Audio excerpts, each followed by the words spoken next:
Pode Ser Humano começando, gente. Que bom que você tá aí com a gente, porque você sabe que aqui a gente vai aprender junto. Esse Pode Ser Humano é um podcast que é uma pós-graduação gratuita para você na faixa, minha gente. A gente devia fazer um diploma para quem assistir todos os episódios. Você assiste todos, você entra em contato com a gente vai fazer um diploma de pós-graduação, porque não é possível. Aqui é assim que funciona, viu? A gente sempre tem um convidado, uma convidada super especial para falar de um tema de pessoas e de gente, por isso que se chama Pode Ser Humano. Esse podcast é lá do Projeto Humanize, que temos o patrocínio da Best Homenagens, a nossa Best Friends Forever, porque ela paga as nossas contas pelo 3º ano, então é Best Homenagens, Best Friends Forever. Acabei de inventar um nome, acabei de inventar um slogan para vocês, pessoal. Olha só, hoje a gente vai falar de um tema espinhoso, mas necessário de ser falado. A gente, há pouco tempo, teve aqui a notícia, nesses dias que a gente está gravando, que a princesa Kate Middleton informou a imprensa, né, informou todo mundo que ela está passando por um tratamento de câncer. E a gente tem aqui com a gente a doutora Jaqueline Menezes. Tudo bem, doutora? Tudo bem, bom dia, Vivi. Bom dia, muito bem-vinda. A gente vai conversar sobre esse assunto, né? Sobre todo esse mundo que envolve essa doença, que é uma doença muito complicada. A doutora vai explicar aqui pra gente, vai desestigmatizar algumas coisas. Eu mesmo sou toda estigmatizada, já vou te contando Vamos já. lá, vai sair uma nova mulher. Eu espero. Me ajude, me ajude. Vamos ver. Então, pessoal, fica ligado, já se inscreve no canal, curte, porque você sabe que a partir de agora você vai ter conteúdo de altíssima qualidade. Antes disso, quero falar que nesse QR Code aqui vai estar todas as suas informações, os seus links para LinkedIn, Instagram, o da Oncosoul. Como fala? Oncosoul. Oncosoul de alma, né? De alma. Muito bem. Então, Oncosoul vai estar aqui também, porque ela tem um tratamento especializado, diferenciado, mas dá uma olhadinha lá e ela vai contar aqui também durante o podcast. E nós vamos fazer a nossa autodescrição também. Bora lá então, vou começar, depois você pode fazer. Meu nome é Viviane Dobelin, eu sou uma mulher branca, eu tenho 1,57 m, eu tenho cabelo preto bem curtinho, eu hoje eu tenho os olhos castanhos, visto uma camisa cor de palha, uma camisa de manga comprida cor palha, uma calça branca, uma sandália marrom. Nós estamos numa mesa retangular de uns 2 metros, na frente, né, uma da outra, com 2 microfones, 4 garrafas de água, 2 canecas e uma tela de 50 polegadas aqui do nosso lado esquerdo. E você? Perfeito. Eu sou a Jaqueline, eu sou baixinha, tenho 1,56 e meio de estatura, tenho 32 anos, sou morena, sou médica cirurgiã, estou vestida com uma camisa branca, uma calça verde musgo, eu adoro verde, uma sandália preta e tô aqui com a minha canequinha, ansiosa pra gente começar a nossa conversa. Tem um óculos também, né, doutora? Tenho um óculos. Eu sou míope, tenho bastante dificuldade de viver sem esses óculos. E eles são meio que minha proteção também durante o dia, nas cirurgias, né? Eu acabo tendendo a não ficar sem os óculos. Sim, mas tá até linda. por conta do trabalho. Tá linda. Gente, olha só.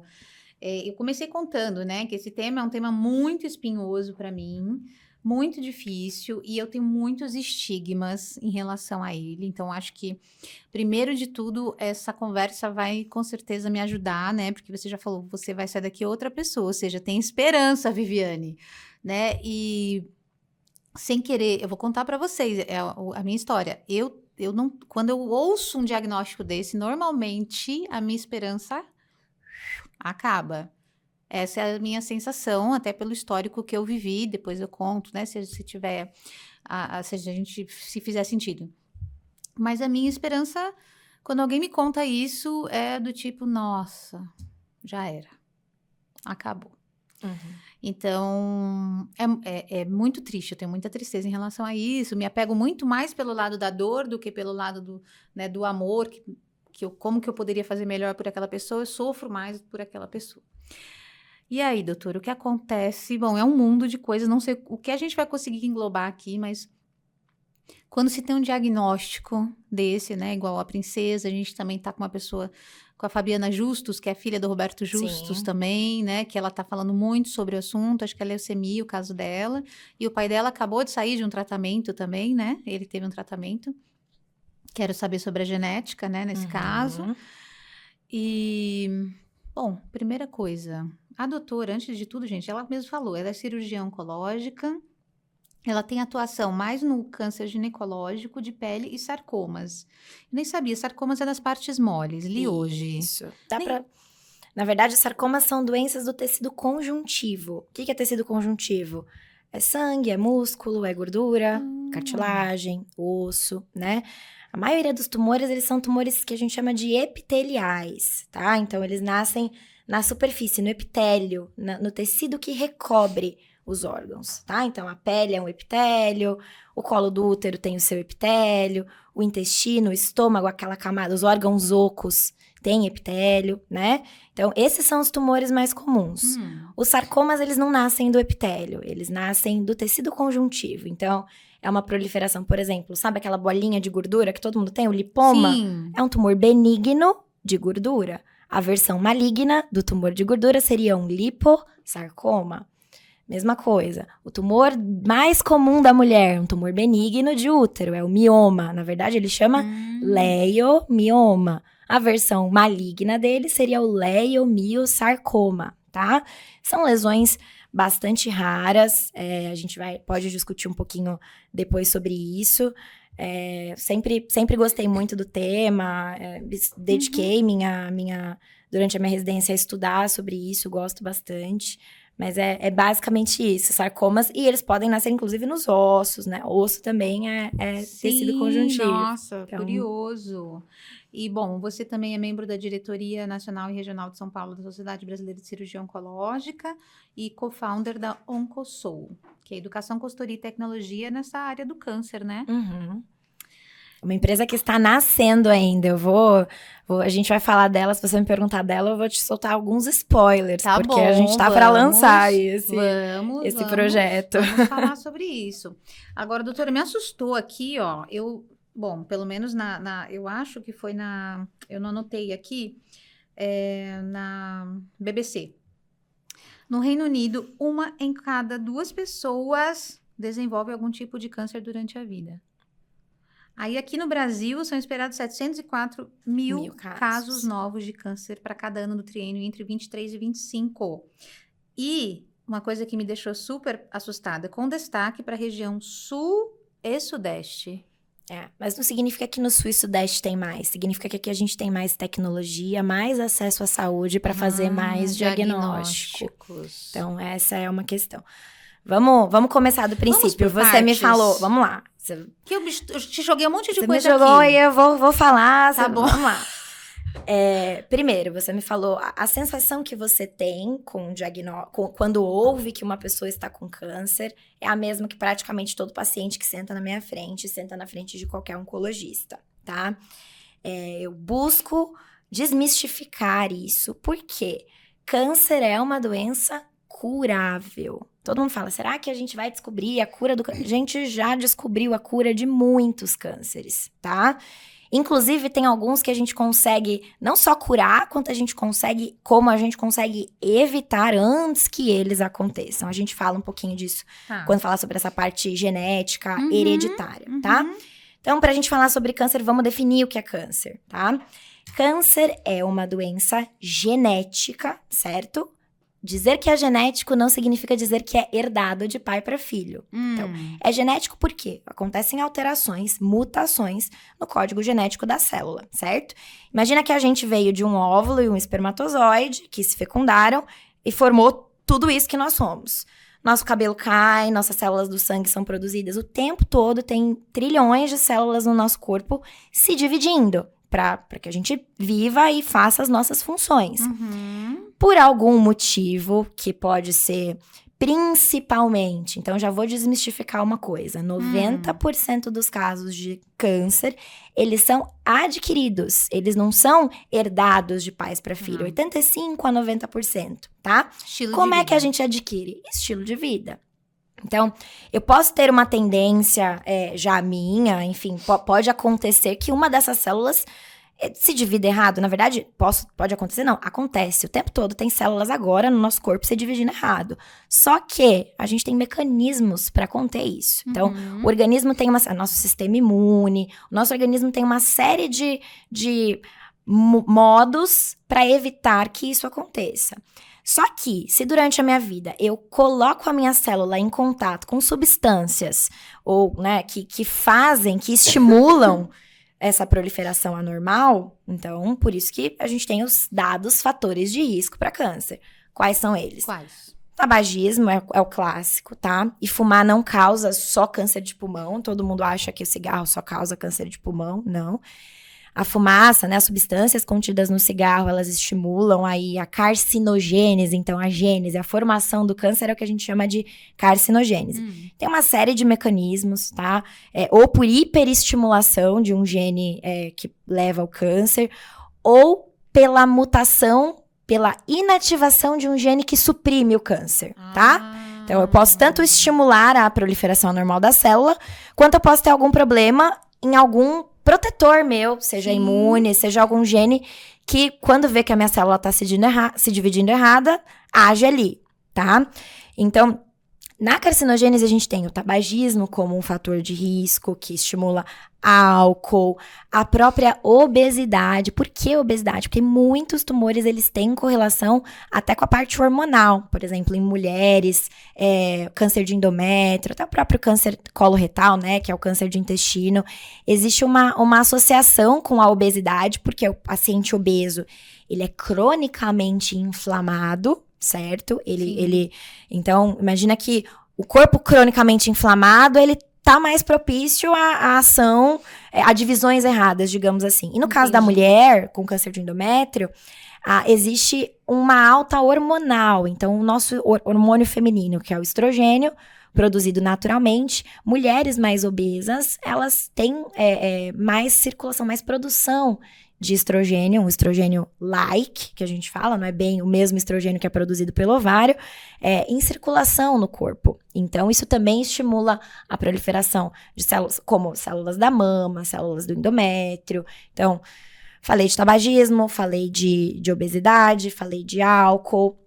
Existem fatores biológicos que aumentam o risco do câncer. Que fatores são esses? Bactérias, como o H. pylori, né, o Helicobacter pylori, que é uma bactéria extremamente comum na população, que vive lá, escolhe o estômago como seu local de ação. Ela está associada ao aumento do risco de câncer de estômago, mas principalmente vírus. Quais vírus? Vírus da hepatite, né, hepatite B e hepatite C são fatores de risco para câncer de fígado. E a minha luta, meu queridinho, o assunto que eu mais gosto de falar, o vírus do HPV, que é, assim, endêmico. Costumo falar para as minhas pacientes, não tem HPV, não tem contato com o vírus do HPV quem não tem relação sexual. Por quê?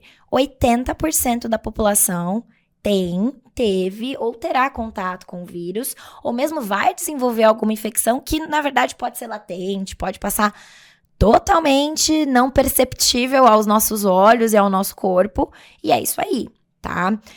E o vírus do HPV, ele tá associado aí a cerca de 99% dos casos de câncer de colo de útero. Nossa. Então, é quase que uma condição obrigatória. A gente falar sobre câncer de colo de útero é falar sobre HPV. Existe câncer de colo de útero não HPV associado? Até existe. É muito raro, mas existe. E aí, se eu tô falando pra você que é uma doença que tem cura, hoje eu te digo que é uma doença que, além de tudo, tem vacina. Sim. Existe, já foi inventada uma vacina para o câncer, que é a vacina contra o HPV. Sim. É uma vacina que previne não somente para câncer de colo de útero, como para outros tumores que estão associados ao HPV como fator de risco. Quais são eles? vulva, que é a parte externa. A gente fala vagina, né, como a genitália feminina, mas a vagina seria a parte interna, tá? A vulva, que é a nossa genitália externa, vagina, pênis, canal anal, orofaringe. Então, tudo isso pode estar associado ao Pelo vírus do HPV. De garganta, né? Eu vi que aumentou Garganta. muito por conta disso. Exatamente. Que loucura. E essa vacina, doutora, os meus filhos tomaram. A minha Ótimo. menina e o meu menino. Excelente. Né? E engraçado, porque talvez as pessoas pensem que só as mulheres que tomam, mas não, as meninas e os Meninas meninos e tomam meninos. para que não continuem não transmitindo, não é isso? Não só por isso que eu te mencionei desses outros tipos de tumor que podem acometer, né? Tudo bem, só mulher tem vulva, vagina e colo de útero, mas os outros órgãos, homens e mulheres têm. Tá? Sim. Então, não só para prevenção deles, mas principalmente para a gente quebrar essa via de transmissão. Sim. Então, e por que meninos e meninas? Nossa, vamos estimular as crianças a terem relação de forma alguma. É porque HPV, só para você ter uma noção, são mais de 200 subtipos, tá? A gente didaticamente divide eles em alto e baixo risco para causar câncer. Porque HPV não causa só câncer, HPV causa as famosas verrugas. A maioria das verrugas genitais que a gente desenvolve durante a vida, 90% delas estão associadas ao vírus do HPV, tá? Então, os vírus de baixo risco, eles causam as verrugas, e os de alto risco são fatores de risco pro câncer de colo de útero e esses outros, tá? E aí, se a gente sabe que a principal via de transmissão é sexual, então, a gente quebra essa via de transmissão vacinando meninos e meninas que, preferencialmente, ainda não tenham tido contato com o vírus. Porque uma vez que a gente tem contato, a gente pode tomar vacina, deve, tá? Mesmo quem já teve alguma infecção, que se encontre aí que tenha a vida sexual ativa. Depois, se você quiser, a gente pode até falar um pouquinho mais sobre as recomendações, que se deixar, eu vou ficar falando da vacina aqui o tempo todo. Então, para minimizar essa via de transmissão, ela é muito mais eficaz quando a gente ainda não teve contato com o vírus. Entendi. Por isso que as crianças tomam por volta dos 12. Dos 9 aos 14 anos, hoje, a recomendação no Ministério da Saúde, vacina gratuita, tá sobrando, tá vencendo. As mães não levam seus filhos. Então, é isso. Você me traz uma visão de uma doença que não tem cura, que já era, quando, na verdade, eu tô falando pra você que a gente já até inventou vacina pra evitar essa doença. E uma das maiores incidências de câncer é o câncer de útero, de colo de útero. Infelizmente, é o tumor ginecológico mais frequente na mulher brasileira. Ginecológico, não feminino. Okay. Câncer de mama na mulher é o câncer mais comum, disparado. Tá? Quando a gente fala de tumores ginecológicos, então, útero, ovário, vagina, vulva, o câncer de colo de útero é o mais comum. E se a gente for olhar na estatística feminina, ele é o terceiro câncer mais comum, tá? É o terceiro mais comum e o terceiro que mais mata mulheres. Nossa, e a gente tem, né, a gente tem prevenção. E não só a prevenção com vacina, que é uma coisa nova, é uma coisa Março é o março lilás, porque tudo parece que para a questão de HPV acontece em março. Então, foi em março de 2014 que a gente começou o programa de vacinação para HPV no Brasil. Agora, em março desse ano, a gente teve a aprovação do teste molecular para HPV para melhorar o rastreamento do câncer de colo de útero. Para que a gente faz o Papa Nicolau? Papa Nicolau é um exame... Por que a gente fala que é um exame preventivo? Porque o câncer de colo de útero, ele começa com lesões precursoras. A gente não nasce direto com câncer. É muito difícil, nesse caso, do câncer de colo de útero. Às vezes pode demorar 10, estudos falam até 20 anos entre o momento que você teve contato com o HPV até o momento que você desenvolve o câncer. Ou seja, você tem muita coisa para se fazer antes de chegar nisso. Então, é uma estatística triste, né? Câncer de colo de útero é a estatística de país subdesenvolvido. Se você for olhar nos Estados Unidos, em países da Europa, o câncer do corpo do útero, ou seja, o câncer de endométrio, é muito mais comum. Por quê? Porque esses países já aprenderam que prevenção funciona. É bem mais barato, né, do que a correção depois, né, doutora? E o que eu ouvi também, eu acho que é um momento para desmistificar essa questão da vacina de HPV. Eu dei nos meus filhos, não teve nenhum problema nos dois. A minha filha tomou, acho que são 2 doses. Nessa faixa etária, a gente aceita 2 doses, sim. Isso, então... não tiveram nenhum problema, mas eu já ouvi muita gente falando que gente morreu, porque o filho morreu, porque tomou HPV, a filha morreu, Não. e a filha teve problema isso, XYZ. Fake news. Assim, total. Na verdade, não só pra vacina do HPV, mas a gente ouve muitas fake news, assim, pra várias vacinas, Sim. né? O que é triste, porque se hoje a gente tá aqui conversando sem máscara, né? Depois de ter passado, foi graças ao desenvolvimento, porque estamos vacinados pra Covid, por exemplo. Então, vacina é coisa séria, envolve pesquisa. Nada que chega na nossa prateleira da farmácia ou que tá no hospital para que seja infundido na gente, nada vem sem muita pesquisa, tá? São várias etapas de pesquisa. Então, a gente começa com os estudos pré-clínicos de bancada, desenvolve, descobre uma substância que tem um potencial para agir ali. Aí a gente começa a testar in vitro, ou seja, em células ali na bancada. Pô, legal, funcionou. Vamos testar se em ser humano funciona? Se às vezes testa em animais, às vezes vai para seres humanos, um ou outro, pra gente entender segurança, efeitos colaterais. Funcionou? Vai para um grupinho maior de pessoas. Até que a gente chega nos famosos estudos de fase 3, que são aqueles com um grupo populacional grande, que recebem a intervenção ou o medicamento, ou enfim. E aí, a partir disso, que a gente coloca as vacinas e os remédios no mercado, tá? E a vacina do HPV, se você pegar a bula, né? O nome comercial dela é Gardasil. A gente tem no SUS a tetravalente, que protege contra 4 principais tipos de HPV. Mas hoje no Brasil, em março do ano passado, por isso que eu falei que março é o mês, em março do ano passado, a gente começou a ter a vacina nonavalente. Então, ela protege contra 9 subtipos de HPV. Só no privado. Os 4, só na rede privada. E se você pegar a bula dessas 2 vacinas, você vai ver todos os estudos que levaram a gente a trazer isso para o mercado e com segurança, né? A gente tem que pensar em medidas a nível populacional. Efeitos colaterais podem acontecer? Claro que podem. Somos pessoas individuais. Mas quando a gente olha como população, a quantidade de efeitos colaterais adversos e complicações associadas são seguras. É um custo-benefício. É um custo-benefício. Exatamente. Então, é uma vacina segura e é a vacina do câncer. Hoje é o que a gente mais tem aí para prevenir o câncer, antes dele entrar em contato, né, do vírus entrar em contato, é a vacina contra o HPV. Tá, mas vamos imaginar que aqui a gente também tem todos os públicos, tem meninas de 19, meninos de 20, agora só na rede privada que eles conseguem tomar. Sim, na verdade, pelo SUS, a vacina ela é disponibilizada para mulheres em situação de imunossupressão até os 45 anos. Nossa, já que é imunossupressão?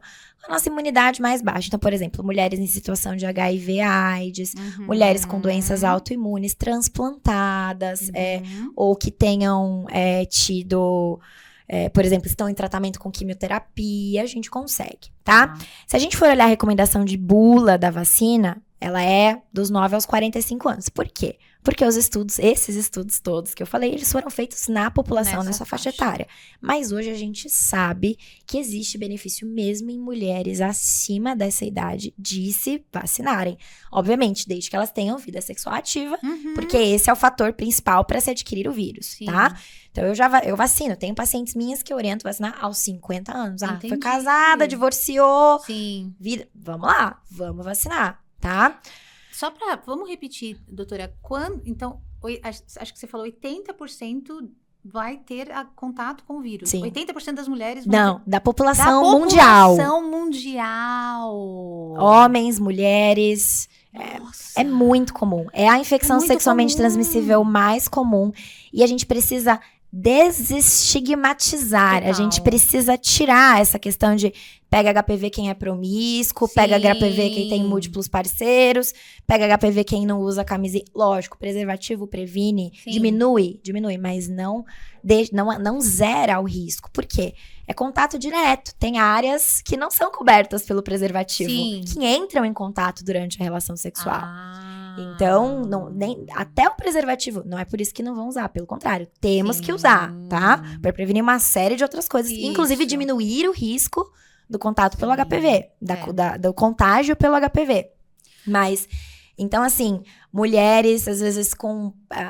e tem uma outra coisa. Às vezes você teve sua primeira relação sexual lá atrás, teve contato com o vírus, ele ficou lá quietinho, muito bem, obrigado. Aí você conheceu um segundo parceiro que virou teu marido, e você é casada há 20 anos.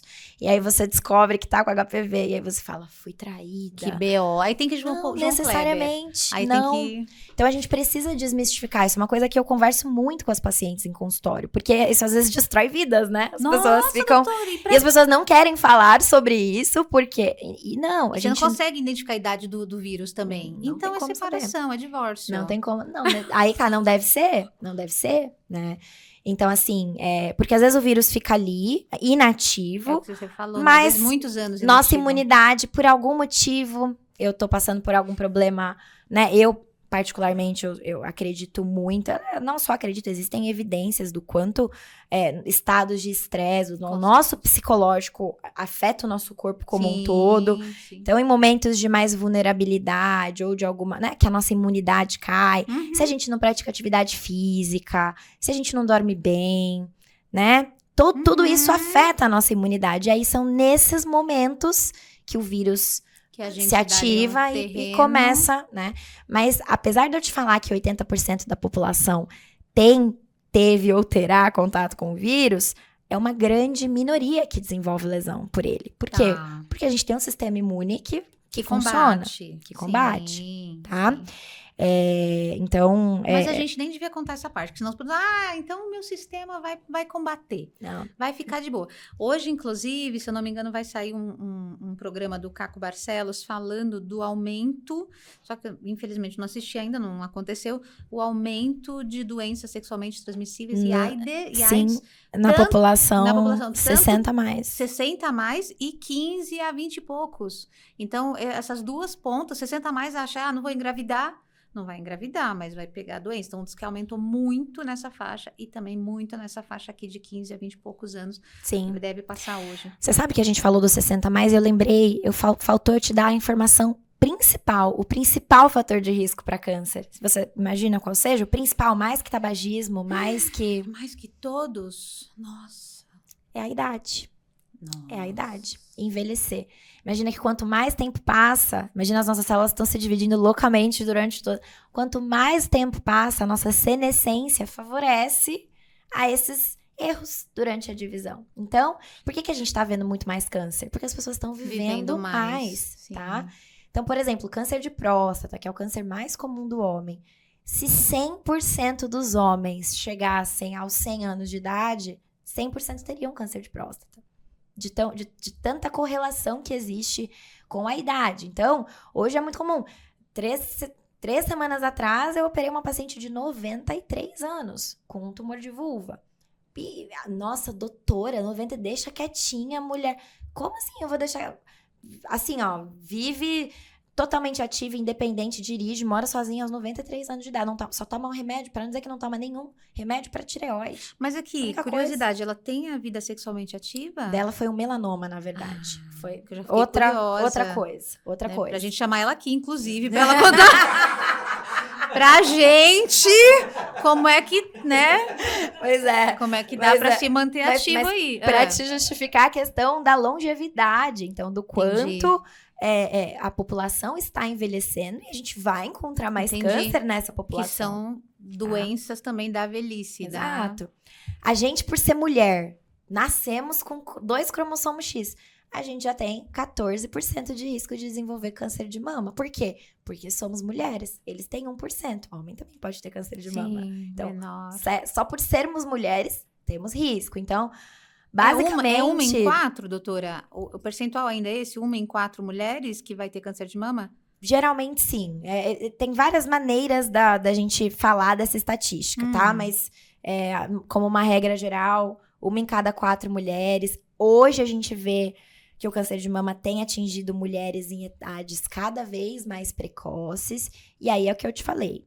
A maioria dos tumores são adquiridos. Por quê? Porque a gente envelhece, porque a gente é mulher, porque a gente fuma, não pratica atividade física. Sim. Mas existe o componente hereditário também. E hoje a medicina avançou muito nesse sentido, Porque, por exemplo, mulheres com mutação... Lembra da Angelina Jolie? Lembra daquela história? A Angelina Jolie tirou a mama pra evitar câncer, tirou os ovários. Por quê? Porque ela tinha mutação num gene que a gente chama de BRCA. Tem o 1 e o 2, tá? E que é uma mutação que aumenta muito o risco da mulher ter câncer de mama e de ovário durante a vida. E dá pra medir isso? E aí a gente consegue identificar se essa pessoa tem essa mutação ou não e propor medidas para que ela não desenvolva o câncer. Então, se a mulher tem um risco aí de câncer de ovário por conta da mutação do BRCA1, a gente propõe a retirada dos ovários antes que isso aconteça, para que a gente diminua esse risco. Mesma coisa. Propõe cirurgias, então, profiláticas. Entendi. Ou, hoje a gente usa muito mais o termo cirurgias redutoras de risco, porque a gente não zera o risco, mas a gente diminui e muito. E muitas vezes nessas mulheres, a própria retirada dos ovários já diminui pela metade o risco do câncer de mama. Nossa, também. Faz esse pedidinho Então... aqui pra mim depois.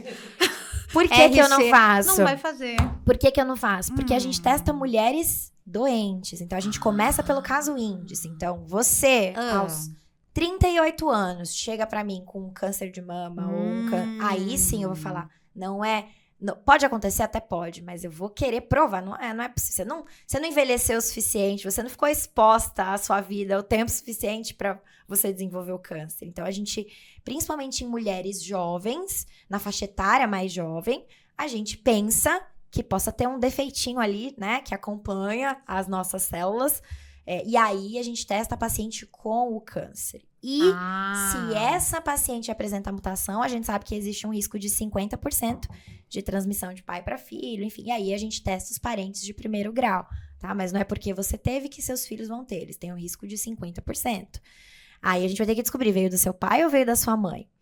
E esses tumores, né? Eu usei esse como exemplo. Tem vários genes que a gente pode fazer esse rastreamento, tá? Para vários tipos de câncer. Usei esse porque é o que mais... Eu vou acabar puxando sempre um pouco mais pela essa parte ginecológica, sim, porque é o que eu mais atuo, sim, tá? Sim. Mas o BRCA está associado, por exemplo, a risco de câncer de pâncreas, câncer de próstata, melanoma. Então, às vezes, você chega uma paciente para você que não tem história familiar, não tem câncer de mama e não tem câncer de ovário na família, mas o pai dela faleceu de câncer de pâncreas, e você já, né?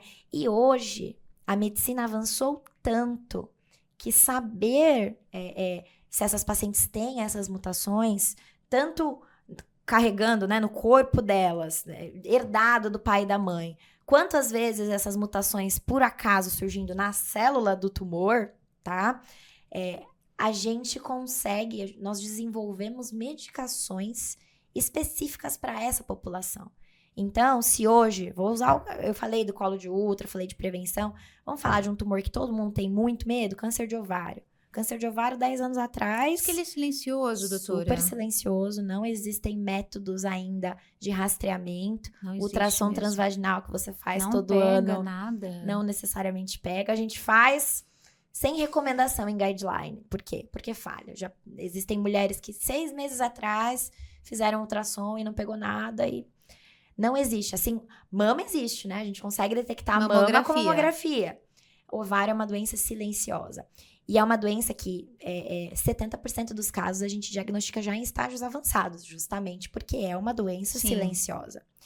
E nesses estágios avançados, que é principalmente o que a gente chama de carcinomatose peritoneal. Então, é quando as células ali da superfície do ovário entram em contato com o peritônio, que é uma membrana que reveste todo o nosso abdômen e os órgãos ali.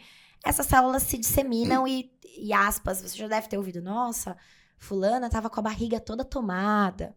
Muitas vezes esse termo, para nós médicos, a gente já associa com, bom, devia ter carcinomatose peritoneal. E aí você imagina que 70% das mulheres com câncer de ovário são diagnosticadas dessa forma, assintomáticas, assim como eu e você, conversando, vivendo normalmente. Mas quando manifesta sintoma. Qual o quando sintoma? começa a ter sintoma. Aí você tem carcinomatose, começa a produzir líquido na barriga. Então, distensão abdominal, alteração de hábito intestinal. Às vezes são sintomas gastrointestinais que a gente fica lá na endoscopia, na coluna, esquece que a mulher esquece de pensar que pode ser um tumor ginecológico, que pode ser um câncer de ovário, tá? Então, Quando vai dar sintomas é por algum efeito de massa, então a lesão cresceu, gera dor, entrou em contato ali com o útero, pode dar sangramentos, então a gente acaba descobrindo em estágios mais avançados. E aí, hoje, a gente transformou a história de mulher. Hoje a gente sabe que 50% das mulheres com os cânceres epiteliais de ovário, lembra, eu já usei esse termo, epitelial, tem vários tipos de câncer de vários órgãos.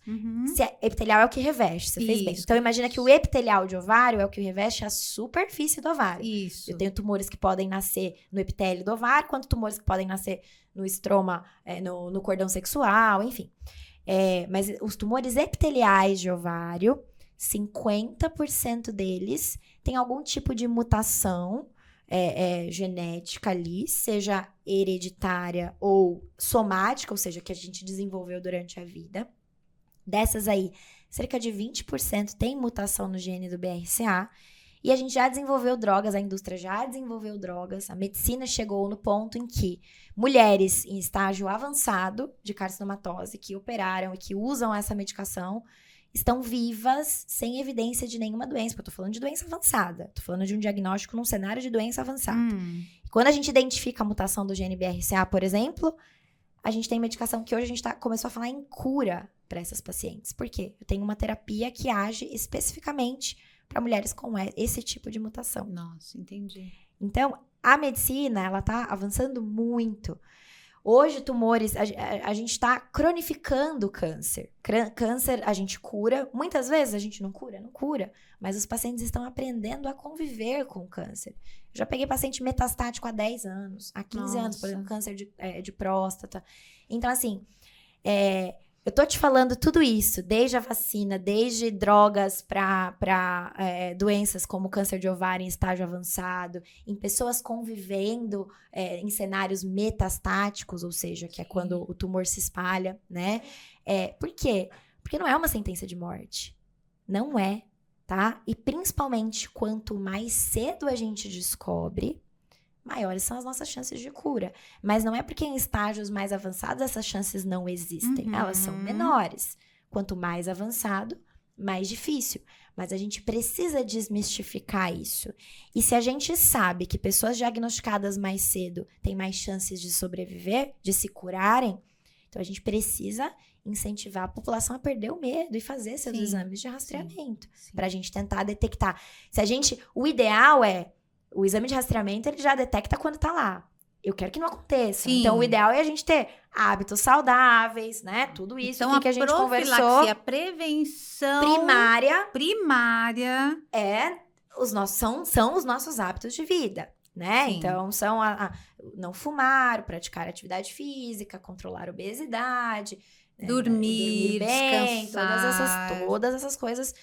Estar com o nosso sistema imunológico bem. Porque eu te falei que às vezes o câncer vem porque o sistema imune não dá conta de segurar, né? Então, tanto que eu tô falando de sistema imunológico, câncer, você já deve ter ouvido falar de imunoterapia. Olha só, a gente descobriu que antes a gente tratava câncer só dando medicações que destroem as células de câncer. Só que elas não destroem também. Isso mesmo, só que elas não destroem só as células do câncer. Elas acabam destruindo toda a célula que se divide muito rápido, geralmente. Então, a célula do cabelo, da circulação sanguínea, do trato gastrointestinal. Então, por isso que os pacientes têm náusea, têm diarreia, têm vômitos, cai cabelo, fica com anemia, com a imunidade baixa. Por quê? A quimio destrói esse tipo de célula. Só que, sabendo o quanto a imunidade é fundamental na carcinogênese, né, em permitir que o câncer aconteça, vários outros tipos de câncer, a gente hoje mudou o nosso racional e agora a gente está ensinando o nosso sistema imune a combater o câncer através da imunoterapia. Então, a imunoterapia não vai para atacar a célula tumoral, ela vem ensinar o seu sistema imune a combater reforçar. o câncer. Então, olha tanto de coisa. Eu tô te falando de vacina, eu tô te falando de exame de rastreamento, eu tô te falando de pessoas metastáticas vivendo 10 anos. Então, não é uma sentença de morte. E principalmente esses tumores mais comuns, câncer de mama, um tumor extremamente curável. Extremamente. Se a gente faz mamografia, a mamografia detecta, né, as microcalcificações, que são às vezes o primeiro sinalzinho ali do tumor surgindo. A gente não precisa mais tirar a mama dessas pacientes.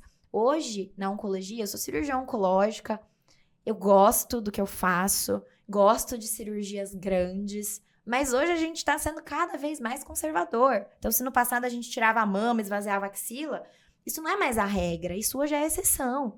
Eu já aprendi, a ciência já mostrou, os estudos já mostraram que, né, dependendo, óbvio, cada caso é um caso, né? Nada que a gente fala em medicina, nada que eu falo aqui Sim, é tudo ou nada, tá? Sim. Então, é de uma forma geral, tá bom? Uhum. Existem exceções. Mas, de uma forma geral, hoje a gente tende a preservar a mama, resseca só a lesão, não esvazia mais a axila toda, vai para o linfonodo sentinela, que é um procedimento muito menos mórbido para paciente, com uma recuperação muito melhor, com muito menos sequelas pós-operatórias, e a gente sabe que a gente cura essas pacientes da mesma lindo, forma. Né? Que lindo. Jaque, agora a partir do meio para o final a gente já está mais próximo, então agora eu já te chamo de Jaque. Que a gente Por já, favor, né, Jaqueline. já tem aqui mais um pouco de afinidade, mas agora eu vou conquistar o meu pedido médico com você. Por quê? Vou te falar. Bom, antes de te falar isso, antes do pedido médico eu vou conquistar, sobre o câncer de ovário. Eu ouvi também, e eu quero ver se é verdade ou mentira, que quem faz tratamento para engravidar tem uma maior probabilidade de ter câncer de ovário. É verdade? Na verdade, assim, os estudos dizem que a indução hormonal poderia estimular essa proliferação, tá? Do câncer de ovário. Mas a gente não pode sair falando isso e falar, então não vamos mais fazer tratamento para fertilidade porque causa câncer de ovário. Sim. Não é assim. Assim como 10 anos atrás a gente falava que anticoncepcional causa câncer de mama e hoje os estudos mostraram não existe segurança. Sim. Até com relação à reposição a reposição hormonal. Falavam que dá câncer. Tá? Uhum. Ela aumenta o risco de câncer? Aumenta, mas existem formas seguras e dependendo do paciente, de forma individualizada, que você pode estimular essa parte hormonal sem necessariamente aumentar o risco, tá? Então, é muito baixo. Inclusive, mesmo mulheres com câncer de ovário, preservar a fertilidade é uma coisa tão importante. E hoje, em câncer, a gente não tem que falar só, né? Os estudos lá que a gente vê nos congressos, tudo fala em sobrevida global e sobrevida livre de doença. Mas como essas pessoas estão vivendo, né? Qual a qualidade de vida dessas pessoas? Fertilidade é uma coisa muito importante. E às vezes, eu te falo, na minha prática, às vezes as minhas pacientes, eu sinto que elas ficam mais sentidas, não por ter um câncer ali, mas por saberem que elas não vão poder ser mãe. Porque vai perder o útero, enfim, porque vão passar por isso. Então, mesmo nessas pacientes com câncer de ovário, a gente pode estimular a captação dos ovócitos e fazer essa estimulação. E tá tudo bem. Por quê? Porque é importante pensar nisso. Sim. É importante essa parte de survivorship, né? Sim. Hoje a gente tem que se preocupar. As pessoas têm que viver mais, mas elas têm que viver bem. E elas têm. E o que a gente puder prevenir de sequelas do tratamento do câncer. Então, obviamente, uma mulher com tumor ginecológico ou uma mulher com qualquer outro tipo de câncer que vá fazer uma quimioterapia que seja tóxica, né, para essa parte, nem todas deixam a mulher, né, estéril, mas algumas induzem menopausa, sim. Então, aconselhar essas mulheres a procurarem serviços para pensarem nessa parte de fertilidade. Sim. E aí você pode assistir o nosso episódio com a doutora Ana Lúcia Beltrame, que a gente falou tudo sobre isso, e ela fala muito sobre congelamento, todo o processo, pode assistir. Mas então, quem fez os tratamentos e hoje isso é muito comum, né? Deve ter uma atenção mais próxima? Deve falar, fiz tratamento. Do mesmo jeito que faz mamografia todo ano, talvez deva fazer alguma coisa? Não existe recomendação. Não adianta. Até nas pacientes BRCA mutadas, você vai olhar no guideline, tá lá, considerar ultrassom transvaginal e marcador CA125 a cada 6 meses, nas mutadas, tá? Por que considerar? Porque talvez... Pode ser que sim, pode ser que não. Ok. Então, não é uma recomendação formal quanto a mamografia em mulheres a partir dos 40 anos. Isso que eu te perguntar, o protocolo é a partir de 40 anos. Existem diferentes diretrizes, tá? As diretrizes do SUS são diferentes. Então, pensa assim, Vivi, quando a gente fala em câncer, a gente tem que pensar em saúde pública, a nível populacional, e infelizmente, para o sistema público, a gente tem que pensar em custos, em custo-efetividade. Ok. Então, considerando que a maioria das mulheres tem câncer de mama a partir dos 50 anos, as diretrizes do Ministério da Saúde recomendam rastreamento com mamografia a partir dos 50 anos a cada 2 anos. Nossa! Por quê? Porque assim eles vão pegar, na cabeça deles, 80%... Não na cabeça deles, né? Vou me posicionar melhor. Existem estudos populacionais, senão eles não indicariam isso.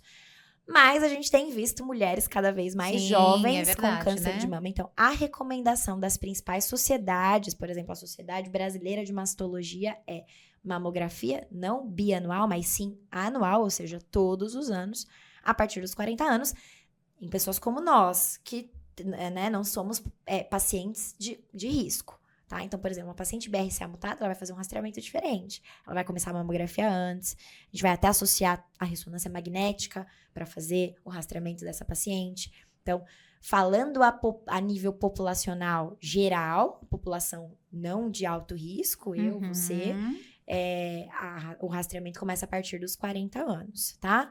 Ah, mas a mamografia, estavam falando que a mamografia causa câncer. Gente, pelo amor de Deus. Tem um doutor famoso aí nas redes falam, assim, viu? Isso é um desserviço. Milhões de views. Um desserviço para a população. E esse é o problema da internet. A internet, ela é fantástica e, ao mesmo tempo, é assustadora. Sim. Por quê?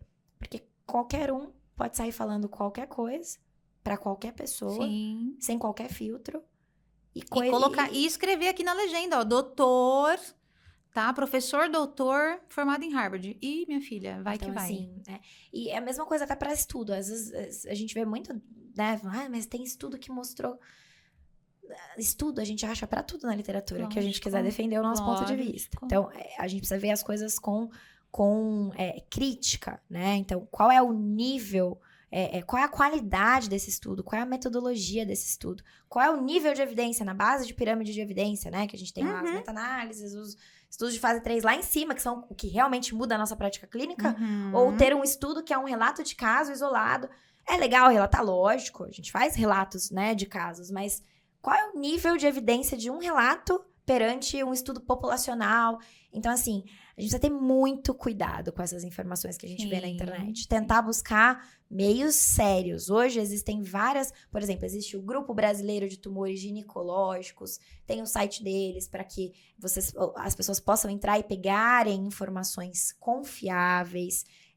Existe a Sociedade Brasileira de Cirurgia Oncológica, tem textos lá para a população, para que a população entenda, né? E com fontes, você vai olhar guidelines dos principais, das principais instituições no mundo, guidelines do NCCN, Sociedade Europeia. Então, assim, a gente precisa tomar muito cuidado com o poder do que a gente fala e do que a gente dissemina. Sim, concordo.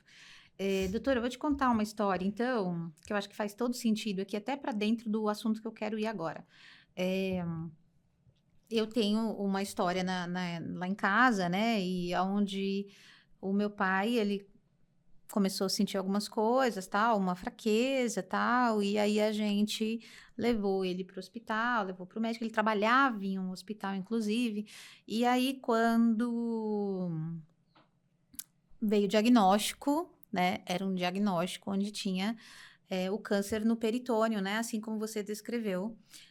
E não encontraram a causa, não encontraram de onde era o órgão ali principal, né? E assim, a partir do momento que ele descobriu, foram 2 meses e eu perdi meu pai, né? E ele tinha 43 anos. Não fumava, não bebia, não era obeso, fazia exercício, ou seja, né? Pode acontecer. Pode. Aconteceu, né? Por isso que eu falei que eu vou conseguir com você o meu pedidinho até o final desse programa. Sim, a gente precisa conversar sobre isso. Lá. Porque câncer em idades jovens, né? E também tumores raros sempre são um sinal de alerta para, por exemplo, sarcoma. Eu falei para você no comecinho que sarcoma é uma doença rara. Qualquer paciente com sarcoma tem indicação de fazer aconselhamento genético. Porque não é normal, não é muito raro, tá? Então, vale isso. Existe o tumor primário do peritônio, tá? Ele é mais raro. Se eu não me engano, acho que a Hebe teve. O tumor da Hebe era primário de peritônio, se eu não me engano, tá? Pode nascer. Mas, geralmente, no sexo feminino, eles são consequência de um tumor que nasceu na parte ginecológica, né? O ovário, principalmente. O endométrio é muito comum também. Câncer de estômago pode ser origem para carcinomatose, a gente câncer de... Eu imagino que ele fez endoscopia, colon, fez tudo e acabou... E alguma dessas lesões chegou a ser biopsiada na época? Bom, acho que foi, já não lembro mais, né? Então, faz muitos anos. Mas o que eu queria te falar, assim, bom... E aí, a mãe dele também teve. Então, a mãe dele teve na garganta, faleceu também. Meu pai teve aqui no peritônio 43. Eu já vivi mais do que meu pai, né? E isso é uma coisa que a gente se preocupa. Então, por isso que eu tenho essa coisa negativa. Mas quando você me traz essas coisas de vacina, de tratamento, realmente me traz esperança. Vou te falar, você bem sincera, me traz esperança. Fico muito feliz. É verdade. Me traz esperança, sabendo que muitas das coisas estão nas nossas mãos, né? Então, eu acho que meu pai foi um ponto fora da curva. Eu não vejo realmente ele dentro do grupo de riscos, mas aconteceu. E o que eu queria te falar agora, né, fazendo esse gancho, quando meu pai teve essa doença, o meu pai, ele teve esse inchaço abdominal, isso foi uma das coisas que aconteceu logo. Ele teve esse inchaço abdominal, aí o médico falou que era barriga d'água, e essa confusão. Mas meu pai andava arcado, porque ele tinha dor, né? Ele andava arcado no hospital, onde deveria ter as práticas mais humanizadas do mundo, né? E aí, a chefe dele chegou, e assim, eu tenho uma tristeza muito grande, eu ainda luto contra isso, né? A chefe dele falou pra alguém, falou, nossa, você viu o Sérgio? Ele tá simulando uma doença, né? E 2 meses depois depois disso, meu pai faleceu com câncer, né? Então, quando eu te falo isso, eu te conto isso, é uma coisa muito triste pra gente, né? Porque ele realmente tava... Eu tô quase chorando que você passei por isso com meu avô. Então, isso dói muito. E isso eu acho que é um dos motivos da gente estar aqui também. Para mostrar para as pessoas dentro das empresas que a gente tem gente lá, né, doutora? Sim. Então, como que dentro das empresas a gente pode ter esse olhar mais humano, para que a gente não ajude a destruir a pessoa e matar a pessoa mais rápido, né? Então, hoje a gente tem um índice tão grande, 700 mil casos por ano. Então, provavelmente seu amigo, seu colega, alguém vai que tá você passando conhece por vai isso, passar por isso. né? E como a gente, como empresa, como colega, pode colaborar com esse fato para que a gente não ajude a piorar a situação, né? Sim, não, total, é uma preocupação. Vou até mais fundo. Eu já vi câncer destruir não só trabalhos, como famílias. Famílias, porque às vezes uma paciente... Quantas pacientes com câncer de mama eu já vi que o marido abandona, né? E assim, eu disse que a idade é o principal fator de risco, mas eu também disse o quanto pessoas mais jovens estão desenvolvendo câncer. São populações economicamente ativas, é quem produz, né? E isso é cada vez mais comum de se ver. Principalmente nessas doenças HPV associadas, porque é o momento que a gente, né, tem vida sexual ativa. Então, é o momento que a gente tá produzindo, que a gente tá trabalhando. Então, é muito importante esse olhar, porque a gente pensa em produtividade, a gente pensa, né, nas metas que a gente tem que combater, né, alcançar, não combater, perdão. As metas que a gente tem que alcançar no trabalho, mas a que qualidade aquele funcionário tá ali realmente, né? Será que, então, você apoiar um paciente, saber que ele vai se ausentar para fazer uma quimioterapia, ou que ele vai ficar alguns dias afastado por conta de uma cirurgia, se ele tiver o acolhimento da empresa, será que ele não vai voltar mais feliz para trabalhar? Tipo, nossa, olha, porque muitos pacientes têm acesso a tratamentos de ponta, porque, graças a Deus, tem plano de saúde da empresa, né? E ao invés disso ser uma coisa... Isso deveria ser uma coisa boa na maioria das vezes. Olha só, você, por estar trabalhando, você tem a oportunidade de ter acesso a uma saúde suplementar de qualidade. Isso deveria bastar, mas não. Ao mesmo tempo, as pessoas acabam depois perdendo seus empregos, perdendo os planos de saúde, porque não produzem mais. Mas será que se a empresa acolher essa pessoa... Mesmo que ela fique um mês afastada, ela não vai produzir muito mais depois, se sentindo parte daquele time, se sentindo, né? Eu sempre tive... o tempo vai passando e todo mundo fala, você tem que ter uma visão menos romantizada das coisas. Mas eu sempre tive, e assim, eu acho que a empresa, os locais onde a gente trabalha, a gente deveria ter paixão. A gente tem que fazer parte do time, construir aquilo. Sem dúvida. Um bom chefe, um bom líder, é aquela pessoa que estimula as pessoas, que estão ali trabalhando Sim. a produzir. Isso é bom para todo mundo. O cara vai Sim. lucrar, você vai se destacar, enfim, melhorar seus salários. Sim. E trabalhando num ambiente assim, né? E passar, né? Esse suporte para mulheres grávidas também. A gente tá falando de câncer, mas isso acontece o tempo todo com a gente. Que engravida, perde Sim. o emprego porque se afastou, Sim, tirou sim. licença, né? Sim. Então, essa visão precisa mudar. Precisa muito. Porque não é incomum, na minha prática, eu ver pacientes que perdem o plano de saúde, por exemplo, por terem perdido o emprego enquanto ficaram doentes. Sim. Tá? Mas, ao mesmo tempo, existe esperança. Eu gosto sempre de ver o lado positivo das coisas. Sim. Então, eu vou citar uma coisa bacana. Ontem eu operei uma paciente de 29 anos. Jovem, um menininho de um ano e meio de idade. E ela trabalha, o plano de saúde dela vem da empresa. A mãe trabalha, ela trabalha. E acho que a irmã, elas trabalham todas na mesma empresa. E foi uma visão totalmente diferente. Por quê? Ela começou com um aumento de volume abdominal de julho pra cá. Ela parecia, juro, ontem quando a gente operou, grávida de 9 meses. Nossa. Uma lesão que cresceu muito, que a gente ainda não tem diagnóstico. Parece que veio do útero, mas enfim, agora vendo, né, depois de ter operado.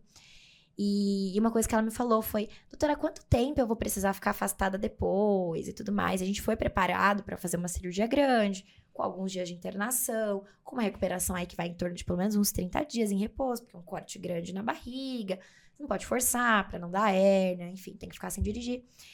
E aí eu falei, 30 dias, e aí ela, nossa, mas tudo isso, mas nossa, eu gosto tanto de onde eu trabalho, e nossa, a minha chefe me acolheu tanto, não sei o quê.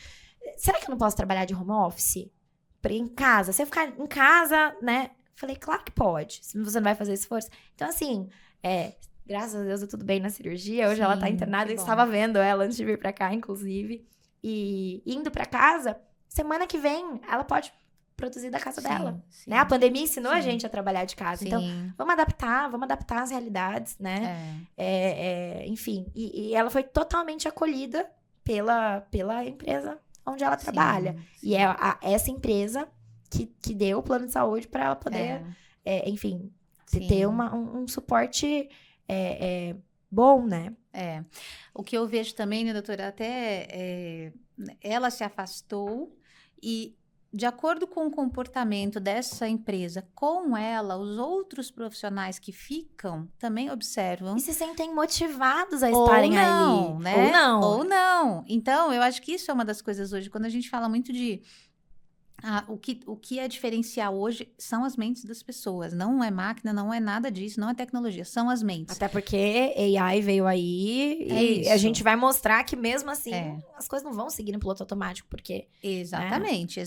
Então, são as mentes. E se você desengajar essas mentes por causa de uma pessoa que você não tratou bem, né, nesse momento, se você desengajar essas pessoas, você perde. Você perde tudo. Total. Então, esse é muito o nosso mote aqui, sabe? De falar, gente, não adianta, sabe? Se você pensar em número, uma hora você vai ficar contando sozinho, apagando a luz sozinho, né? Tem que pensar nas pessoas. São elas que vão produzir esse número para você, né? E sem esgotá-las. Porque hoje, quando a gente fala de imunidade, a gente também pode ligar o estresse, né, doutora? Sim. O estresse alto, Total. Burnout, as pessoas super sobrecarregadas, diminuem a imunidade e ficam doentes. Total. Só que não é uma doença do trabalho. Você nunca vai conseguir provar que é uma doença do trabalho. Exatamente. Veja como as coisas estão ligadas, né? Por isso que, assim, você falou, é um tema áspero, um tema difícil, mas ele é extremamente essencial. Mesmo porque o câncer vai ultrapassar as doenças cardiovasculares como principal causa de morte na população mundial, se eu não me engano, a partir de 2030. É uma coisa muito para em breve, sabe? Então, a gente precisa falar sobre câncer, a gente precisa desmistificar, Sim. a gente precisa falar sobre os tratamentos e sobre a necessidade dessas pessoas não apenas sobreviverem, mas viverem. É aquilo que eu te falei, qualidade de vida. Isso envolve manterem os seus trabalhos para poderem pagar as suas contas, né? Para poderem...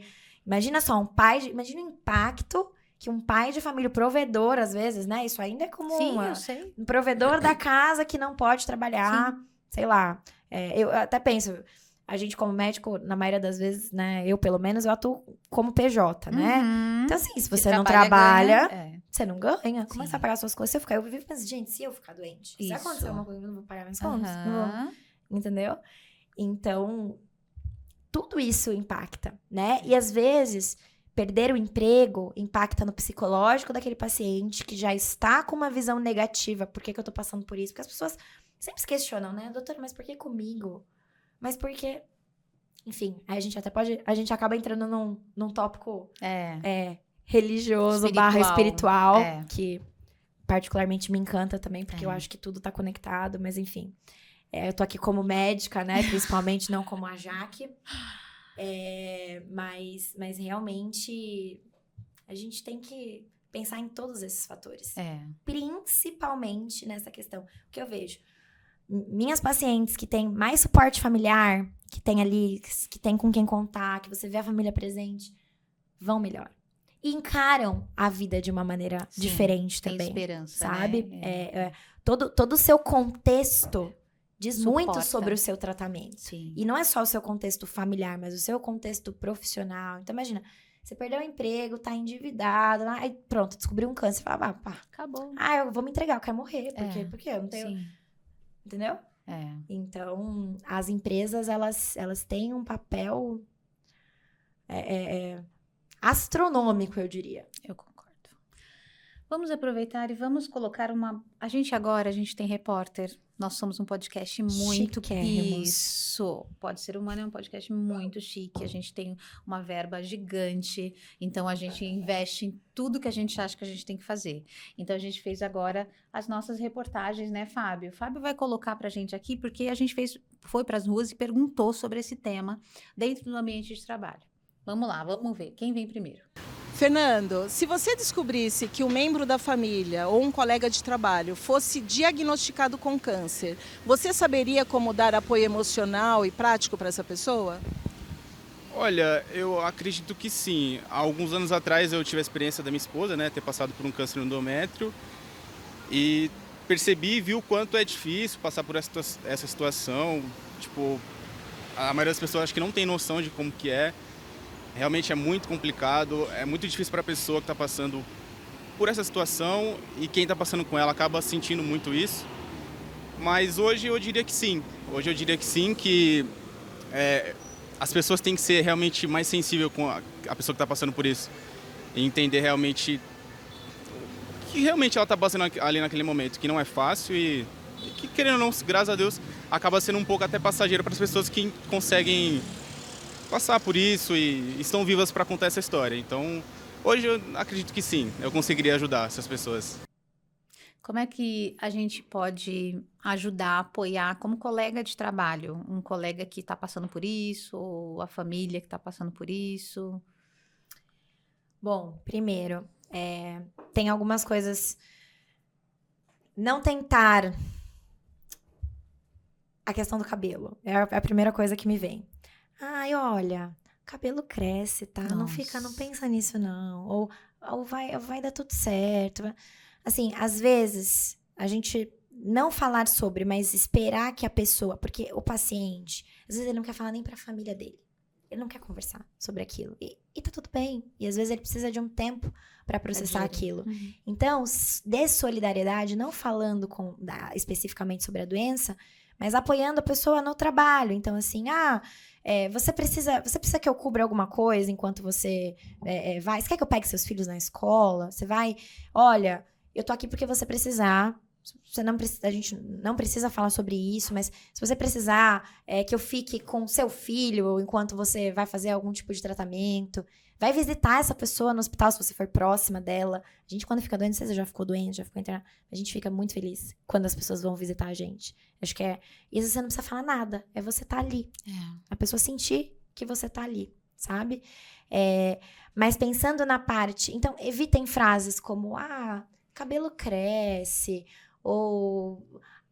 E pior, né? Porque aí tem gente que fala assim, é triste, né? Nossa, meu pai morreu de câncer. Acontece, esquece, gente. Então, assim, não fala, não, Meu Deus, na né? dúvida. Fique quieto, não compartilhe experiências. Se foi uma experiência boa, até Tudo compartilhe bem, pra incentivar a sim, pessoa, né? Claro. Mas fala, tem tanto conteúdo bom na internet hoje. Fala assim, eu assisti. Manda, às vezes compartilha um trecho de alguma coisa. Esse Você vê uma podcast. emoção, sei lá, uma frase boa, uma coisa pra, sabe? Converse com a pessoa sem necessariamente conversar, sabe assim? Você não precisa tocar no assunto, mas você pode mostrar pra ela coisas pra que ela leia, pra que ela se autoconheça, né? O câncer acaba sendo, parece romantizado novamente, né? Mas é verdade, eu vejo que as pacientes, né? Os pacientes que superam, que passam por isso, eles acabam, depois que passou, né? Porque quando a gente tá no meio do furacão, a gente não consegue enxergar nada de bom naquilo, né? A gente questiona Deus, a gente questiona por que comigo. Mas depois que passa, as pessoas olham pra trás e falam, nossa, isso aqui me acendeu uma chavinha pra... Eu precisava mudar minha vida, eu precisava dormir melhor. Olha só, eu tava ganhando bem, eu tava focado lá nas metas do banco mas eu não tava focada em mim, eu não dormia bem, eu não fazia atividade física, eu não comia bem. Eu não falava com a minha família direito. E hoje, né? E o que é mais triste é você, às vezes, perceber que as pessoas só começam a dar valor, às vezes, quando perdem também aquele familiar. Sim, com certeza. Né? Então, eu acho que no ambiente de trabalho é sentir o que a pessoa, né? Tem aquele feeling, a pessoa quer falar sobre aquilo, ela se abriu. Se ela não se abriu, não busque, não fique perguntando. Mas aí não parece desinteresse? Não, mas fale. Ó, se você quiser conversar... Se você quiser conversar, isso, eu tô aqui. Uhum. O que você precisar, eu estou à disposição, tá? Enfim, e vai sentindo, sabe? Mas também não fica perguntando. Não, porque às perfeito. vezes... E essa coisa do cabelo cresce é péssimo, né? É péssimo. Eu já vi É muita péssimo. gente falando isso. Próximo. Marcelo, a gente quer saber o seguinte, se você pudesse oferecer um conselho para alguém que acaba de receber um diagnóstico de câncer, qual seria? Não desista.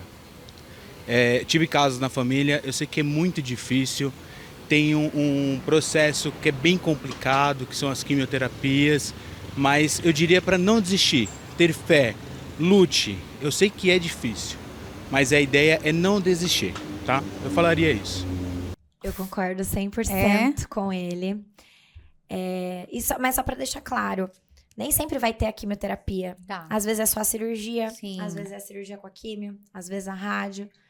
Às vezes, o próprio tratamento é até mais difícil do que a própria doença. Então, não passar a ideia de que, nossa, é fácil passar pelo câncer. Não é fácil.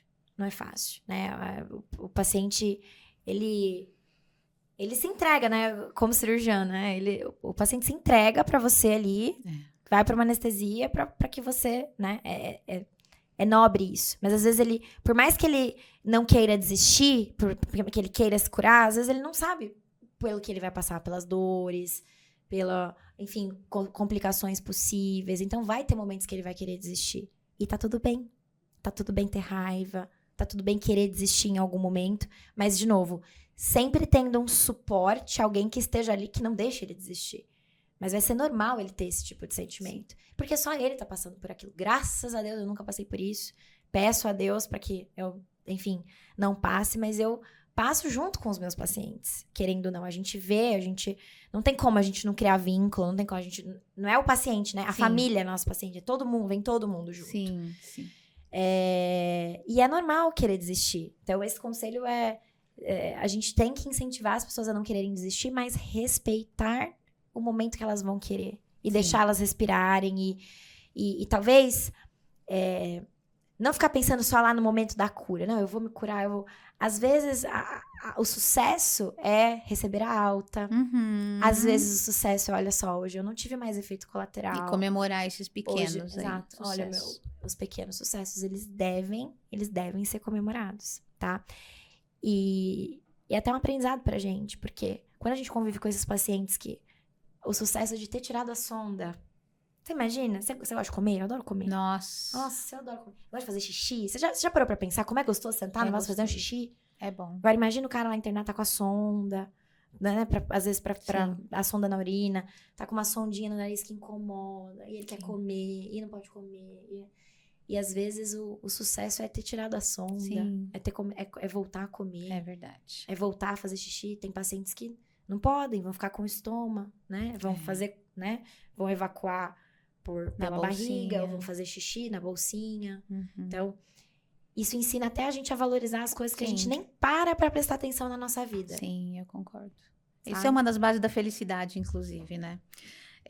Agora, doutora, uma curiosidade. Como você, né, lidar com essas questões emocionais do seu trabalho? Quando você tem uma perda, quando você tem um insucesso, como é que você lidar com isso? É um aprendizado diário. Todo mundo... Sempre quando eu disse que eu sou muito sensível, eu me envolvo, eu choro às vezes com os pacientes. As pessoas falam, nossa, você precisa ser mais fria, você precisa... Acho que oncologia não é pra você, não é... Enfim, é um constante aprendizado. A gente precisa, às vezes, ter frieza, de ter compostura muitas vezes, mas não dá pra não se relacionar, não dá pra não sentir, não dá pra não... Porque são pessoas ali, né? Não é um pedaço de carne que eu tô colocando ali pra tirar um pedaço do intestino. Não, é a mãe de alguém, é o pai de alguém, enfim. Então eu faço terapia porque a gente tem sucessos, a gente tem frustrações, a gente faz tudo certinho às vezes e não dá certo, e o paciente não responde, ou... Quantas vezes eu tive pacientes que já vi com tumores iniciais que você fala, esse aqui tá curado. Deu 1 ano depois, volta com a doença. E aí você sabe que tem um filhinho pequeno ali pra criar, ou... Enfim, é muito difícil. Então, eu faço terapia, me ajuda muito. Eu tenho buscado muito fortalecer essa parte espiritual. Eu acho que hoje isso é o que me sustenta. Não só na minha profissão, mas, enfim, na minha vida, porque entender, né? Eu particularmente, eu acredito em Deus, eu acredito que Deus é bom, e sendo Deus bom, por que as pessoas sofrem, né? Então, eu comecei a buscar essas respostas, e hoje eu acho que achei, e isso me dá mais serenidade, inclusive, para aceitar o sofrimento que eu vejo os meus pacientes passarem, e entender que a gente passa pelo que a gente tem que passar, é pelo menos o que eu acredito. E tudo vem pra gente tirar algum aprendizado, evoluir de alguma forma, virar alguma chavinha na nossa vida que né? E então isso tem me ajudado muito, inclusive com os desfechos ruins, e enfim. E saber que eu posso ser um instrumento para trazer algo de bom para eles, né? Porque da mesma forma que eu choro quando um paciente, não necessariamente na frente, em casa, às vezes você vai para casa e fica pensando, né? Preciso resolver, fulano tá assim, o que eu vou fazer, e não sei o quê. E você leva o paciente para casa, querendo ou não. E a gente precisa, hoje eu entendo que eu preciso ter um tempo de descanso. Eu tento não programar coisas no meu fim de semana, quando eu posso. Eu tento me desligar. Hoje eu evito tentar, por exemplo, responder mensagens tão tarde. Por quê? Porque quando você vê, você está 24 horas do seu dia doando pro outro. Eu amo doar pro outro, mas eu preciso estar bem, claro, para eu poder me doar da melhor forma. Com certeza. Então, eu já romantizei muito o trabalhar sem parar, e não, estou no hospital 24... E não tem nada de romântico nisso. É verdade. A gente precisa estar bem, nossa cabeça precisa estar bem. A gente precisa estar bem espiritualmente para poder conseguir fornecer esse apoio. Então, É verdade. hoje eu vejo, é um amadurecimento constante. E o que eu penso? Eu penso no outro lado, quando eu choro de alegria, quando eu me emociono, por exemplo, com a cirurgia de ontem. Ontem eu fui dormir tão feliz. Tão feliz. Eu falei assim, gente, Deus, eu pago as minhas contas ajudando pessoas, sabe? Uma menina mais nova que eu, que não conseguia dormir, que tinha um... E hoje cedinho na UTI, ela tava me agradecendo, eu consegui dormir, eu tô sem dor, sabe? Então, assim, não tem nada, assim, eu não poderia fazer outra coisa na minha vida que não fosse isso, que não fosse lidar com essas pessoas. Porque eu perco muito, a gente perde, mas a gente ganha. E mesmo quando a gente perde, E aí, agora eu vou tocar na ferida? Você falou do seu pai, eu vou tocar no meu avô? Aí vamos chorar então juntas. Traga os lenços. Traga os lenços, Sandra. Às vezes o que a gente tem pra oferecer é uma morte digna.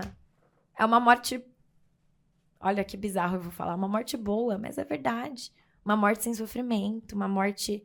Né? Entender. Porque essa é a única certeza que a gente tem na vida, né? Na verdade, eu falo para os pacientes. Quem delas assistir vai lembrar. Homem tem uma única certeza na vida, né? Que vai nascer e vai morrer. E mulher tem duas, que vai morrer e vai entrar na menopausa. Eu brinco com elas. E a gente sabe que a gente vai morrer, mas a gente não fala de morte. Então, assim, eu tento conversar com os meus pacientes, até pra... Porque a gente tem fé, e eu nunca me pergunto, doutora, quanto tempo de vida eu tenho? Eu não falo, não sou Deus, eu não sei. Não, doutora, mas eu quero saber. E aí eu jogo as informações de uma maneira diferente. Por exemplo, olha, no seu caso, os estudos mostram que depois de 5 anos, 10% das pessoas estão vivas. Pronto, é uma maneira de você... A pessoa já entendeu que é grave, a pessoa já entendeu que ela tem muito mais chance das coisas não darem certo, dela morrer, do que dela ir bem. E por que é importante ela saber disso? Porque ela precisa se programar. Você não sabe se ela tem que programar coisas que ela vai deixar, se ela tem que se acertar com alguém, se ela tem que... Então, assim, um trato que eu tenho com as minhas pacientes eu sempre vou ser sincera, eu vou dar notícias ruins. E vou mesmo. Quando eu achar que a gente tá partindo por um caminho que as coisas não vão bem, eu acho que o paciente ele tem que ter o direito de se preparar. A família tem que ter o direito de se preparar. A gente não pode só lutar contra morrer. Porque às vezes vai morrer. Mas e como vai morrer? O que ela vai deixar? O que ela vai passar? Como vão ser as últimas horas dessa pessoa? Então, a gente precisa pensar nisso. E o meu avô foi motivo de muita terapia pra mim, porque era uma pessoa...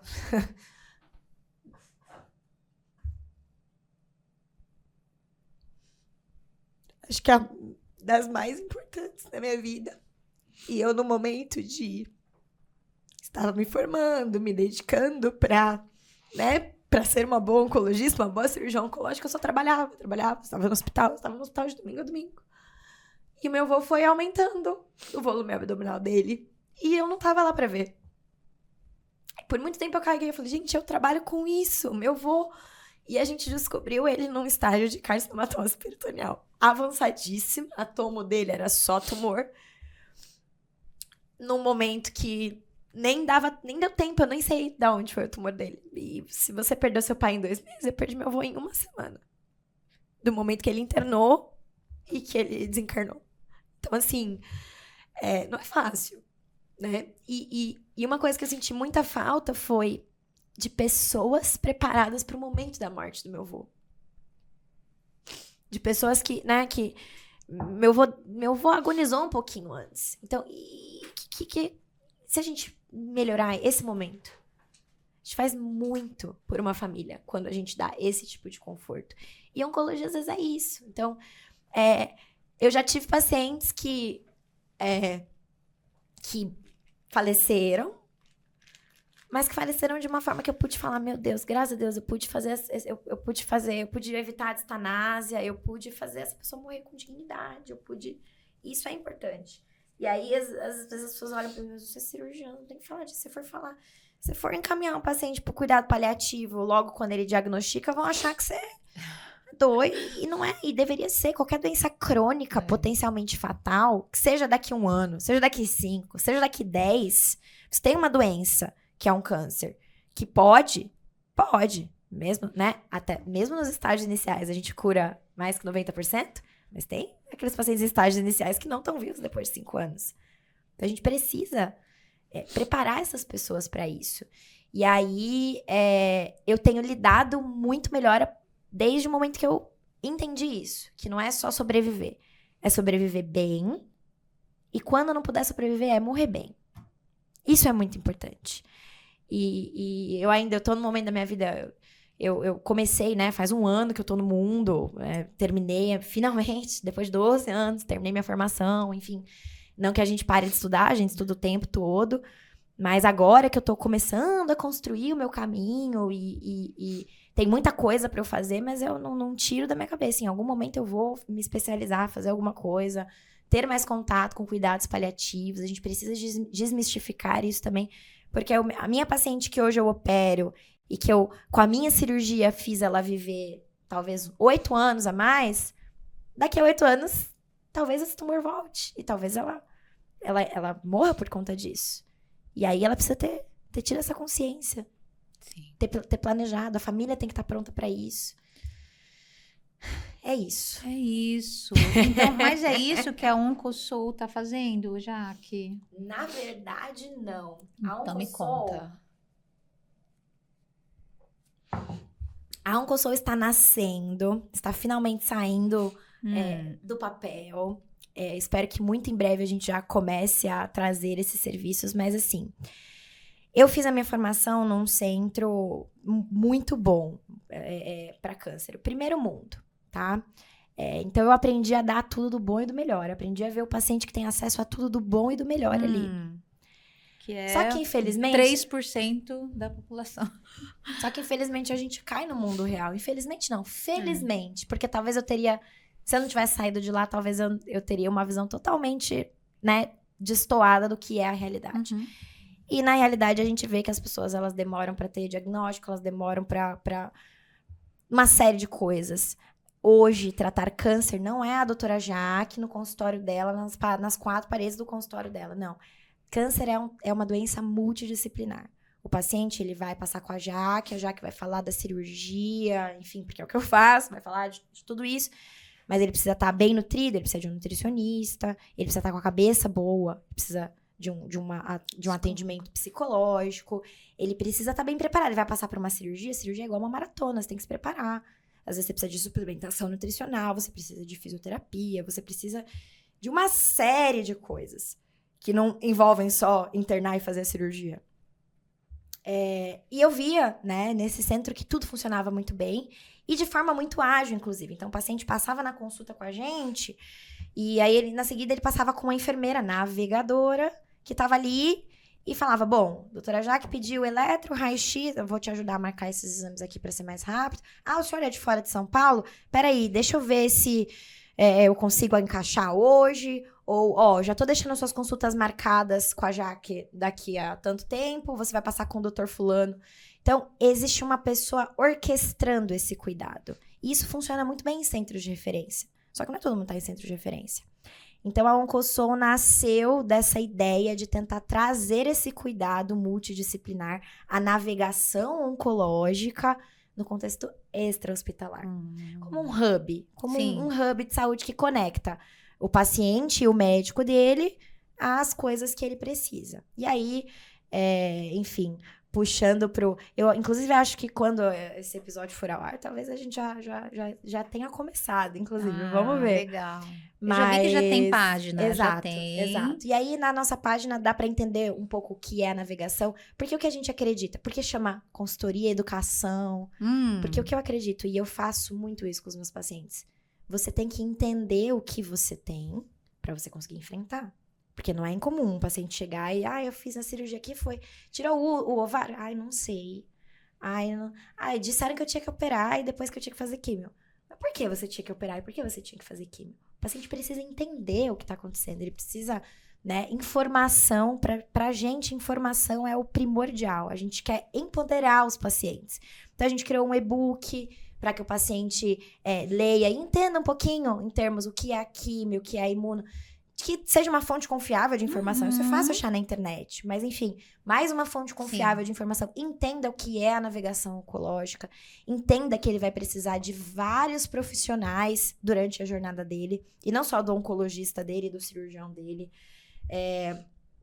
Entenda por que ele precisa passar por essas coisas. A gente até fez um dicionário, um glossário ali de termos médicos que a gente usa para traduzir para o paciente entender. Sobrevida, enfim, vários termos que às vezes a gente vê e não sabe. Então, educar o paciente, trazer tudo isso. Então, a OncoSoul nasceu... o Vitor, que é um dos sócios, ele é um grande amigo meu, ele é enfermeiro. E a gente se conheceu na época que eu era residente de cirurgia geral. E ele adorava pacientes oncológicos. E eu sempre quis ser oncologista, tá? Sempre. Enfim. E quando eu fiz a minha residência de cirurgia oncológica, eu falei pra ele, eu falei, nossa, tem uma coisa aqui, que é a navegação, que tem um enfermeiro, e ele acompanha, ele tem uma planilha, ele monitora tudo que o paciente tá fazendo, pra garantir que o paciente vai voltar no tempo certo, que ele vá... Pra que as coisas funcionem, pra que a gente consiga superar barreiras do próprio sistema, sabe? Pra que o tratamento vá mais rápido e que a gente tenha os melhores desfechos possíveis. E aí eu falei isso pra ele, e aí ele falou, nossa, que legal. E aí ele foi estudar e fez um curso e se especializou nisso. E eu tive um momento da minha vida de muita ressignificação, que foi o ano passado. Enfim, que ele chegou com essa ideia e falou, vamos tentar levar aí, porque eu nunca vi. A gente vê isso nos hospitais, você já viu isso fora? Eu falei, não, nunca vi. E aí, enfim, nasceu a ideia. Que legal. E hoje a gente tá focando muito mais para um nicho, né? Puxando sardinha pro lado cirúrgico. 80% dos pacientes com tumores sólidos, né? Quando a gente fala tumor sólido, é tumor que não é hematológico, leucemia, linfoma. O restante são tumores sólidos.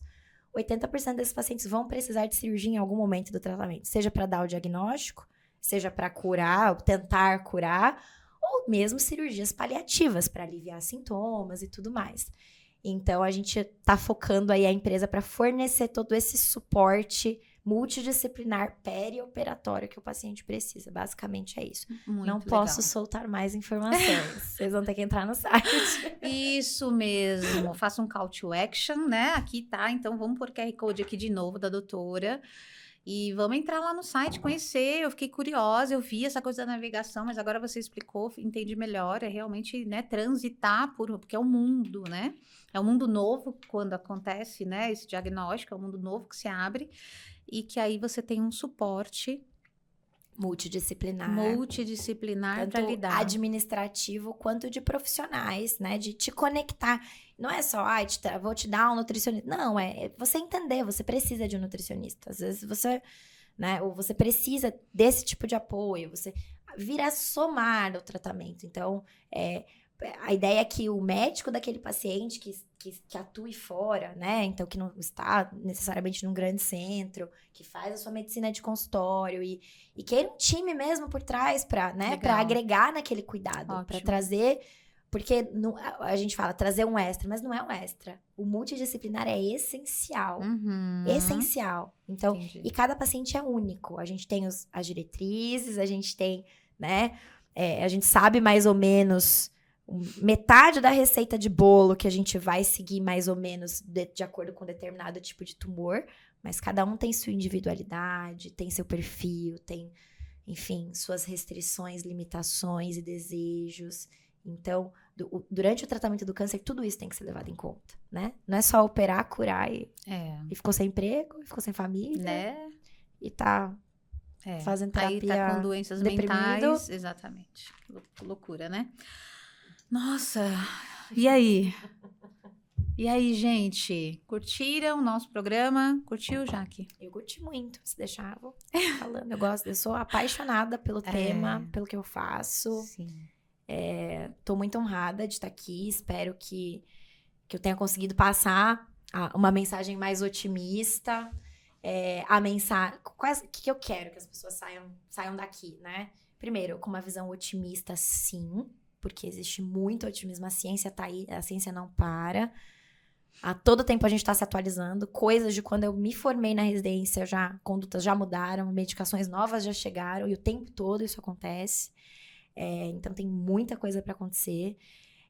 E também a responsabilidade da informação. Então, procurem sobre o câncer, mas saibam onde vocês vão ler, de onde vocês vão extrair esse tipo de informação. Cuidado com tudo que a gente vê em redes sociais, em Instagram, porque qualquer um pode falar qualquer coisa.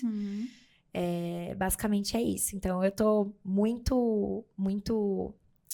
feliz. Ah, que bom, Feliz que mesmo. bom, que bom. A gente também fica muito feliz, a gente entende a importância desses temas, né? Da gente trazer esses temas aqui para o podcast. Se você olhar a nossa lista, a nossa playlist, você vai ver que tem vários desses temas em que a gente trata, porque a gente tem que falar de gente aqui, né? Aqui a gente pode ser humano, né? A gente não tá aqui pra tratar o câncer, a gente tá aqui pra tratar a pessoa. As pessoas. A pessoa o ser que tem humano. câncer. E às vezes, muitas vezes, a gente acaba, né, conversando, a gente descobre que o câncer é o menor dos problemas daquela pessoa.